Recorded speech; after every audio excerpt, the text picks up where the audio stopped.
Hey, good evening, everyone, and welcome to another edition of Health Matters, the cable access television show jointly produced by WCCA TV, channel 194 on your dial, and the Worcester District Medical Society. I'm your host, Michael Hirsh, and tonight's edition is to try to remind our viewing public that December 14th of this year is going to be our 18th annual Goods for Guns gun buyback for Central Massachusetts. And I have with me two very distinguished and wonderful guests that have been supporting this program pretty much forever. At my far right is Chief Ed McGinn, who has been kind of our police expert, has helped us recruit many of the other townships that are involved in the buyback, because Worcester is the hub of a wheel that now includes 17 collection points all over Central Mass on that Saturday. And then, of course, our very esteemed District Attorney Joe Early, who is a terrific supporter of this program. He has not only financially supported it, but also convinced many of the other DAs in the region to join us, so that on this particular Saturday, the 14th of December, we have Boston, Springfield joining us in Massachusetts. We also have Hartford and New Haven joining us, and interestingly, we were able to make contacts on the West Coast.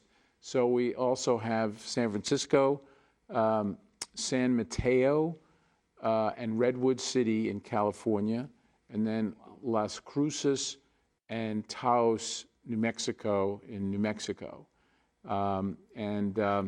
It's a very nice coalition. I wish it would be a little bit more spread out all through the regions of the country, but we're getting there, and I feel like a lot of opinions about gun buybacks have changed, and you can see that it's in the vernacular now. A lot of the politicians running in the Democratic primary certainly have mentioned it. Some have asked for versions that are mandatory. Some have asked for versions that were voluntary, but it never was in the vocabulary for a long time. And I think now people are starting to say that maybe this is a good policy. So I want to welcome you both and thank you both for your continued support.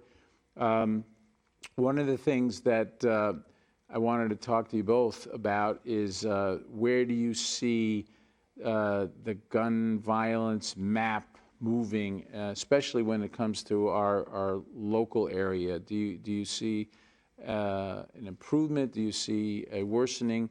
I know we had a spectacular run of 2 years, 2017, 2018, here in Worcester, where we didn't have a single firearm fatality by homicide anyway, which is pretty astounding for a city of our size. So. Yeah, and 3 out of the last 12 years, well, first of all, thanks for your leadership on this. This doesn't happen by accident.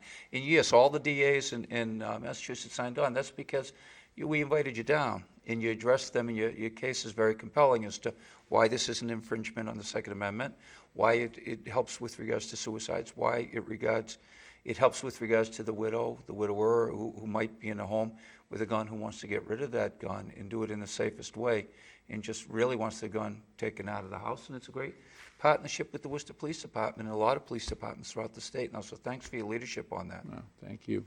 Thank you.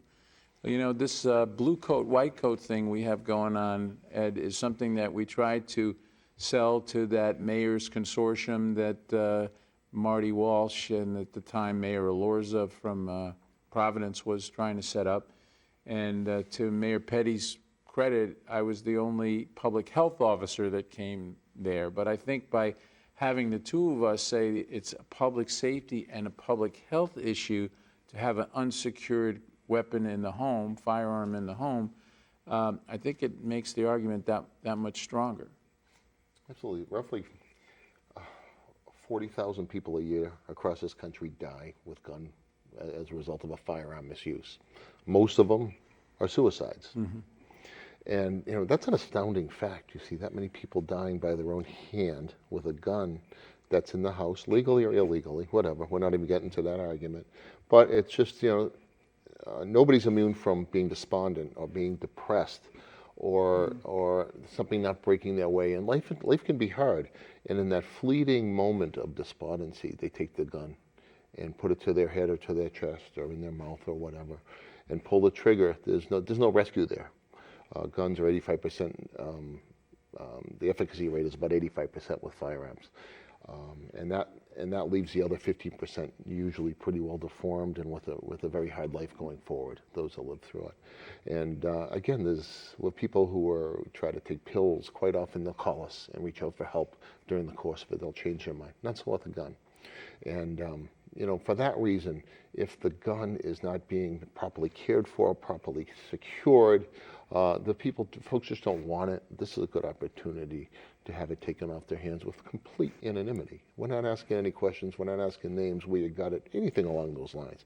And by the virtues of DA Early and the DAs across, it's absolutely without any penalty whatsoever, provided a few simple rules are adhered to. Right. You bring the gun in, you hand it off, you receive your gift certificate, you're on your way. No questions asked.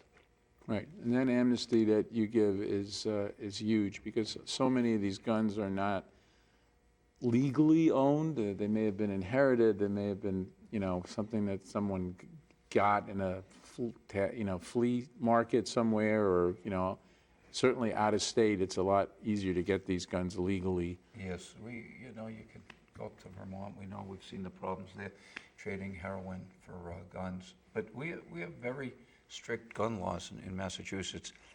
And one of the things that we do is we enforce those gun laws. So that day, if someone has a gun and they want to bring it here, if their husband died, or, we've had cases where actually girlfriends of people involved in a gang will take that gun and get it out of the house and bring it down.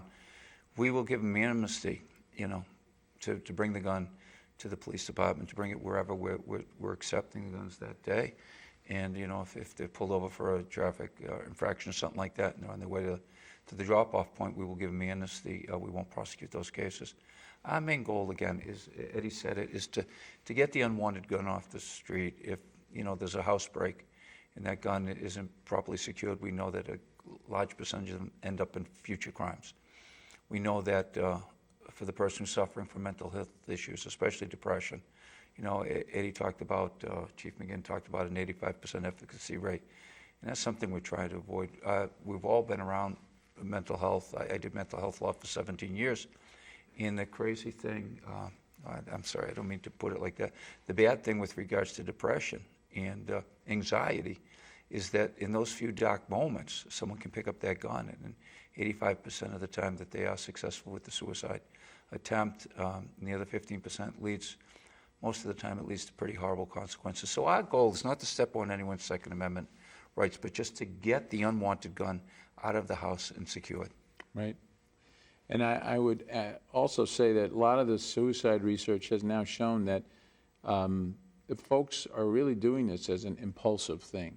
Most of the folks that are doing suicide are not people that have thought about it for years or whatever. So it's a very impulsive act that can't be taken back if you have the gun. Absolutely, especially with younger people. Yeah. Usually within 24 hours of crisis, a third to a half will make a suicide attempt if they're inclined to do that within 24 hours. Thereafter, they seem to be in the clear. Things kind of calm down a bit. Things get settled. Things get fixed. Things get worked out. So it's a very critical but brief and fleeting period of time where intervention can be had. But with a firearm, there is no intervention. Right. So this particular date, the December 14th, is also the 7th anniversary of the Sandy Hook tragedy. That's kind of why we've been timing it this way.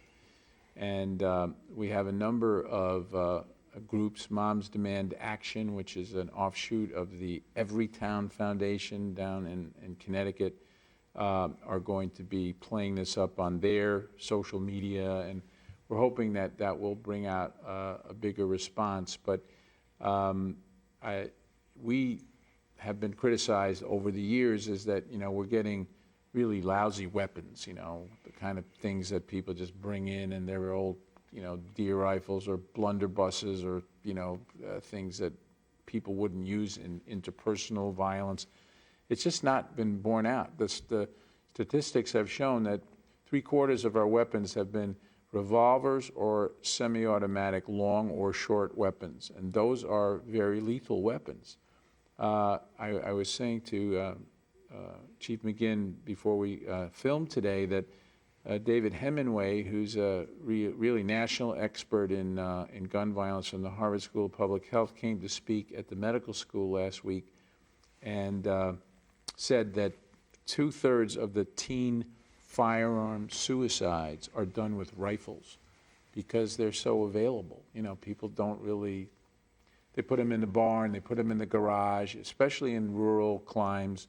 And then if the kid is alone on a Saturday night while the parents are out, it's very easy for them to swallow the barrel. So I don't think there's a single weapon that we've ever collected that anyone said, that's junk. Because if it's operable, if it's inoperable, we don't reimburse for it. But if it's operable, it's a danger if it's not secured correctly, right? So that we really have relied on the armorers in the Worcester Police Department to help us know if the weapon is worthy of reimbursement. But we turn very few away, and I think every one of them is better off the street if people don't know what to do with them. And absolutely, and a couple things on that. Number one, the money that we give to the people who bring in the gun is the money that we seize from drug dealers, that the police seize, and we give it back. This is my way of joining this great partnership and, preventing crime, preventing tragedy. I mean, you mentioned Sandy Hook, and one of the horribly ironic and painful lessons that we got from there is that 3 parents of those children have committed suicide themselves, suffering from this PTSD, this depression, in their own trauma. It's just the cruelest of ironies. So anything we can do to get that gun off the street, and especially, as you acknowledge, with depression or anxiety, the young person who doesn't think there's a way out, but we know that there are ways out. We know that modern medicine is getting so much better with general anxiety disorder, with depression, that there is hope. But with that unwanted gun in the house, it just is too final. And so we have a duty, as far as I'm concerned, we have a duty to prevent these suicides, to prevent these unwanted injuries, to prevent from an unwanted gun being used in a felony down the road. And we really do something here that's just so positive. And you're always going to get critics, and people criticize this. But from what I've seen from this, as you talk, the penetrating wound with a gun, and a survivor usually it's about $100,000 in medical costs, which oftentimes goes to the taxpayer. A lot of these people don't have insurance, or the person that doesn't survive, it's still a $30,000 cost. This is it's good government. It's good government to do this. It's good government to prevent. And we don't ever do enough with prevention and intervention, but this is a great program, Doctor, and thank you for that. Yeah. Thanks. So I'll mention 2 other things that I'm really excited about is that I think just as we saw how down in the Parkland School in Florida, that the youth kind of grabbed this issue and are trying to really make it a national issue about gun violence prevention. Our medical students at UMass have been the leaders in the state at trying to make this a major issue. They want to have a core curriculum, much like the one that Governor Baker mandated on opioid abuse. And all of the students have now been run through, by the end of their 4 years, 2 sessions on how to deal with substance use disorder and Narcan administration, and a lot of that's from your support, and we appreciate that. But that now a parallel thing is developing within the med school, and they have a coalition called SAFE, which essentially is about safety affects safety advocacy can end firearm something. I can't remember the E part. But, so we have about 96 members within the medical school, and we're one of 95 medical schools that have a chapter of this. And so I've been developing a course, which we kind of rolled out as an experimental thing this year, and it was really well received. We had about 20 participants, and it included going to a gun shop and doing live fire, so they would understand a little bit more about ballistics and, what's an automatic, because I think everyone feels that in order to reach the firearm owner and give good advice and counseling in the medical encounter, you can't be kind of totally ignorant about guns. You have to know something about them. It's like we couldn't talk about breast cancer if we hadn't studied it a little bit. We know breast cancer is bad, we will say that, but we have to know something about it. So that's one really important development. And the other one, I was hoping Chief McGinn would talk a little about his friend, Mr. Hirsh, who has kind of added a new dimension that started last year and it's going to be taken to a new level this year. We have our friend at the City Foundry on Ararat Street, who is one of the collection points this year for our buyback. For the second year now, Paul Kirchie of Worcester Welding on Ararat Street has been taking the guns off our hands once they're turned into the program. The gun is turned in, and if the donor so chooses, they can watch them being destroyed immediately. Yeah. So what we will do is cut off the serial number and examine it later, but the gun is immediately destroyed and rendering it basically a metal scrap. And going back to about the type of guns we get, whether the gun was manufactured yesterday or 50, 60 years ago, it will still kill you. It will still kill somebody else. It will still kill your kid if it's in the house and it's not properly secured. And that's an important thing to remember. Guns have no shelf life, unlike some other weaponry. So make no mistake, a gun that's been up in the attic for 20 years is still very capable of firing. And unfortunately, what we've seen over the past, every couple of years, we see kids that will get their hands on guns, bring it out, show their friends, and sadly somebody gets shot with it. So so this year with Mr. Kirchie's permission, we have a very interesting group of blacksmith experts who are going to come and try to specify the size of the pieces that we crush the guns up into, because they have been doing a program with our New Haven partners in the Gun Buyback Coalition, and they've been crafting garden tools out of the guns. They take the wooden barrels and make that into the handles, and they take the metal piece and make it into the spade or whatever little hoe that they will develop. And then they're going to work with an agricultural school, usually it's a high school, to do community gardening. We just started a community garden at UMass that the med students started, and they're using two of the tools that we got from New Haven. So it's a total like swords into plowshares thing, which I think is really, really very cool. Yeah, I've seen some of their work, Doctor, and it's you take the stocks off some of the rifles and they fashion them into handles, and they're very, very impressive looking. And then just the skills these people have to make these, it's quite impressive. And I just want to assure everybody, not a single part of that gun that's turned in is usable. They're all inoperable and just useless pieces otherwise, but here's a nice use, is to do a community garden and make some food for a food bank, which is really great. The other piece that I want to mention is that the way this works, as D.A. Early mentioned, you bring this weapon in on the morning of the gun buyback, and if you're confused about where to go, if you go to www.woodfdn.org, that's our official website for the gun buyback, and there you'll see the list of all the townships in Central Mass that are collecting weapons. They have varying hours. Most of them start at 9 o'clock and at least go till 1. In Worcester, we go from 9 to 3. But you can check on that site, and it'll tell you exactly where to go, when to go. But if you choose to come to the foundry, you can watch your weapon be completely destroyed right in front of your eyes. And last year, we watched an AR-15 get wiped out, and it was really very impressive. It has a lot of plastic in it, so it made a very strange kind of crunchy sound, but we were all like clapping when that one went down.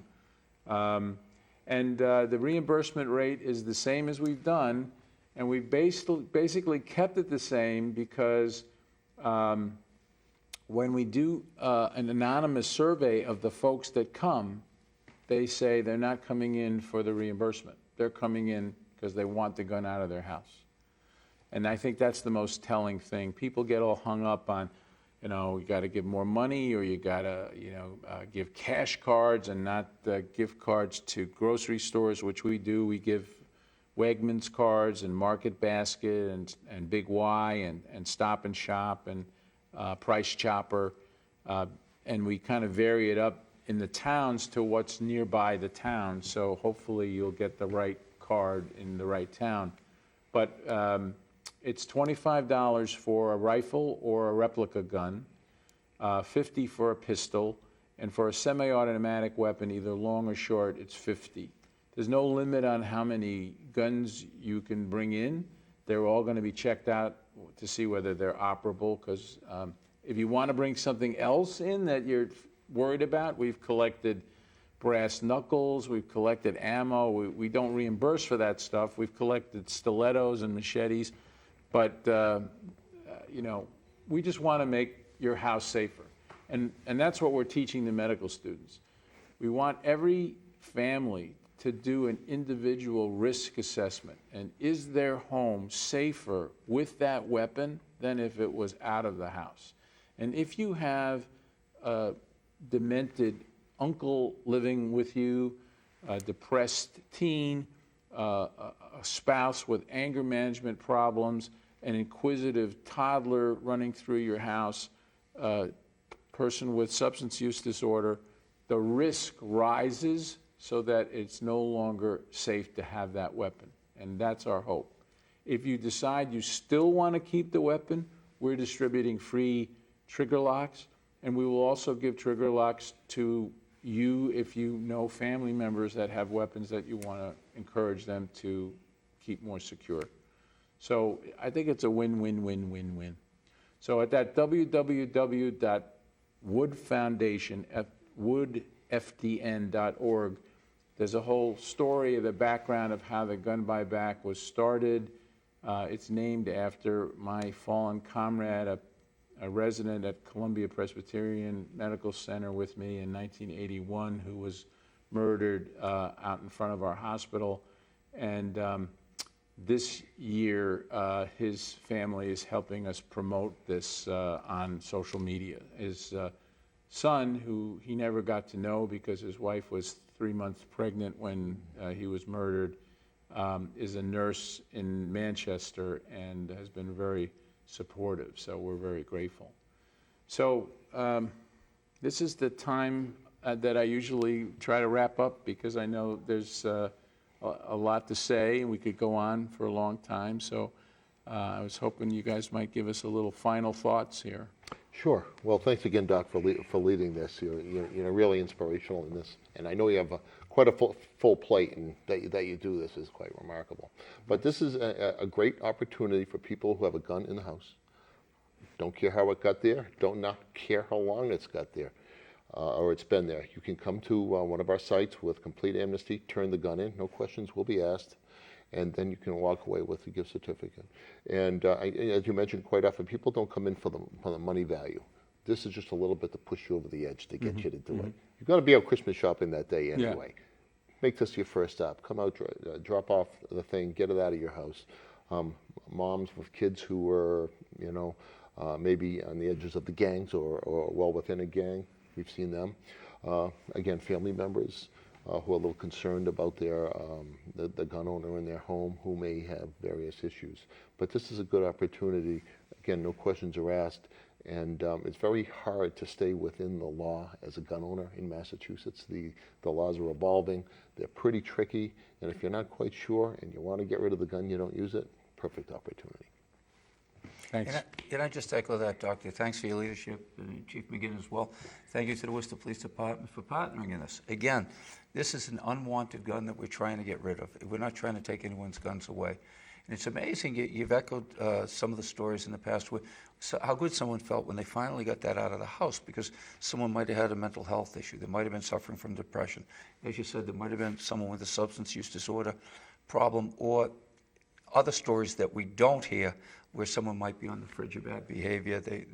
A kid or a family member might be involved in a gang, and we don't expect gangbangers to come in with the guns. We'll accept them. But other family members have brought them in, and it's amazing.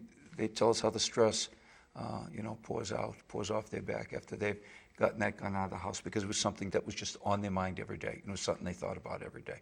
And again, with the help of the Worcester Police Department, we put drug forfeiture money back into the community. No public funds are used, buying these guns, giving a small gift certificate back. We couldn't do it without your support every year. Every year we it looks like you have something here. Yeah, So, and here's another check for $5,000 thank you. from the Worcester County DA's office. thank you for very sure. much. This is Sure. great. This is great. So, with partners like this, I think we're going to gradually win this battle. I think the public consciousness is definitely all about guns because of the ongoing tragedies with these mass shootings. And really, mass shootings are kind of almost a little different kettle of fish, but they bring to the fore the danger of the gun. But it's the everyday tragedies that both of these gentlemen see, and I see the consequences of when I'm taking care of them in the hospital. So thank you very much for listening. This has been another edition of Health Matters. Thank you, Chief McGinn, and thank you, DA Early. And you can pick this up hopefully next week on WCCA TV, channel 194, or on www.wdms.org, which has got it online. Thanks very much, and have a wonderful Thanksgiving holiday.